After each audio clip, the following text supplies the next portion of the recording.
শবে বরাতের মতো এত বড় সওয়াবের কাম, তারপরে মিলাদের মতো এত বড় সওয়াবের কাম, এগুলো আমরা কেন করব না? প্রিয় ভাই, সব করব না এই কারণে, যেহেতু আল্লাহ রসুল তা করেন নাই, সাহাবায়ে কেরাম তা করেন নাই। আমরা ওই কাজ করতেই পারি না যেই কাজের মধ্যে আল্লাহ রসুল এবং সাহাবায়ে কেরাম যেটা স্পষ্টভাবে সহিহ হাদিস কর্তৃক প্রমাণিত নয়, আমরা তা করতে পারি না। বলেন, করতে পারি না। নামাজ, নামাজ, এই নামাজ আমাদের অনেকেরই নামাজ হয় না।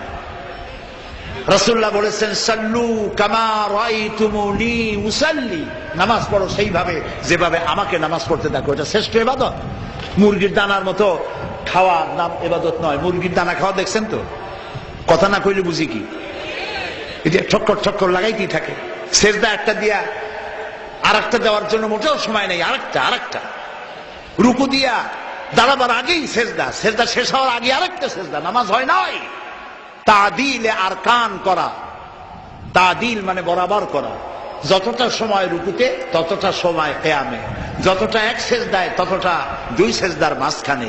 এটা করতে পারলাম না, নামাজ রসুলের মতো হইল না। আপনার নামাজ হবে না আমি তা বললাম না, আল্লাহ খুব ভালো জানেন নামাজ হবে কিনা। কথা বুঝে আসতেছে? এই নামাজের উপরে চট্টগ্রাম তাফসীরুল কোরআন মাহফিলে প্রায় 2 ঘন্টা নামাজের উপরে আলোচনা করেছিলাম। আলহামদুলিল্লাহ, লোকেরা প্রাণ ভরে শুনেছে।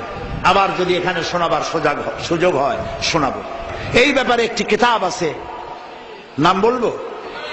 বর্তমান বিশ্বের শ্রেষ্ঠ হাদিস বিশারদ আল্লামা নাসিরউদ্দিন আলবানী রাহমাতুল্লাহ আলাইহি, তার লেখা সালাতুর রসুল, রসুল্লাহর নামাজ, একটি বই আছে। এই বইটি আমি পড়ার জন্য সকলকে অনুরোধ করি। সহিহ হাদিস দিয়ে বইটি লেখা। নামাজ যদি না হলো কোন ইবাদত কবুল হবে না। প্রথমে কিয়ামতে প্রথমে কি প্রশ্ন হবে বলেন সবাই? নামাজ। নামাজ কবুল, সব কবুল। নামাজ কবুল না, কোনটা কবুল না। প্রিয় ভাই সব, আল্লাহর নবী বলেছেন, লা দীনা লিমান লা সালাতা লাহু, যার কাছে নামাজ নাই তার কাছে দ্বীন নাই। আল্লাহ রাসূল বলেছেন, মান তারাকা সালাতান ফাকাদ কাফারা, মান তারাকা সালাতান মুতাআম্মিদান ফাকাদ কাফারা। ইচ্ছে করে নামাজ ছেড়ে দিল, কাফের হয়ে গেল।